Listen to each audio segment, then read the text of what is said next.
Aitäh, lugupeetud minister! No ma ei tea, mida väitis omal ajal Taavi Aas, kes ei ole enam Keskerakonna liige, aga ma tean, et põlevkivienergia omahind on 2 eurot, aga tuuleenergia omahind on 8 eurot, kui me ei võta arvele maksud. Aga küsimus on järgmine.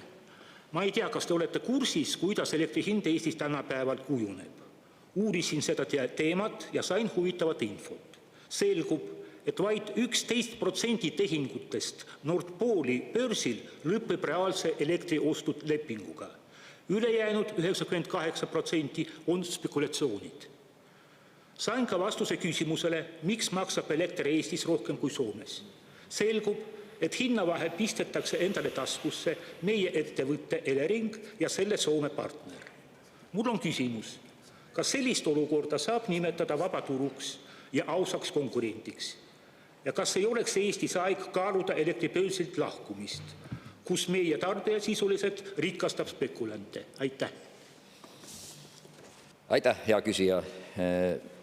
Ma ei tea, kuskohast teie andmed pärinevad, aga kindlasti kui ma nüüd õigesti kuulsin, siis te ütlesite, et põlevkivienergia või energeetika hind oleks 2 eurot või 2 senti megavatt-tund, ma ei tea, mis seal täpselt läbi kõlas, et me kõiki väga hästi teame, kui oli universaalteenus omal ajal, siis see oli üle 15 sendi megavatt-tund. Turuosalised ise on öelnud, et uue põlevkivivõimsuse rajamisel oleks omahind kuskil 18 senti, ehk et me räägime 180 eurost megavatt-tund, nii et on selge, et kõige konkurentsivõimelisema hinnaga on taastuvenergeetika. Nüüd neid mõtteid on siin aeg-ajalt ju kõlanud, et me võiksime elektribörsilt lahkuda. Nagu hästi lihtne küsimus selles olukorras on see, et kui meil eelmine aasta oli 1/3 elektrist puudu, kus kohas me selle elektri ostaksime. Et me elektribörsilt lahkumine ei ole kindlasti midagi, mis meid edasi aitab. Et see, et me oleme börsil, tegelikult annab meile võimalikult hea hinna. Kui me tahame seda hinda veel paremaks saada, siis sellel on ka lihtne vastus. Me peame looma rohkem kodumaiseid tootmisvõimsusi. Ja just täpselt seda eesmärki taastuvenergeetika arendamine täidab. Seda sama eesmärki täidab ka tuumaenergeetika kasutuselevõtu ettevalmistamine.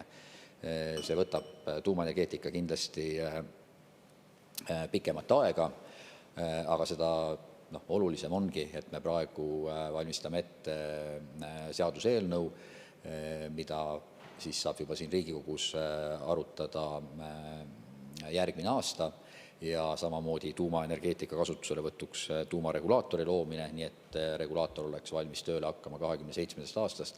Sel juhul on meil ka energiaportfell mitmekesisem, meil on olemas taastuvenergeetika, meil on olemas tulevikus ka baaskoormus ja kindlasti meil on vaja energeetikas juurde ka juhitavaid võimsusi, mille jaoks ka Eleringi hange on praegu käimas.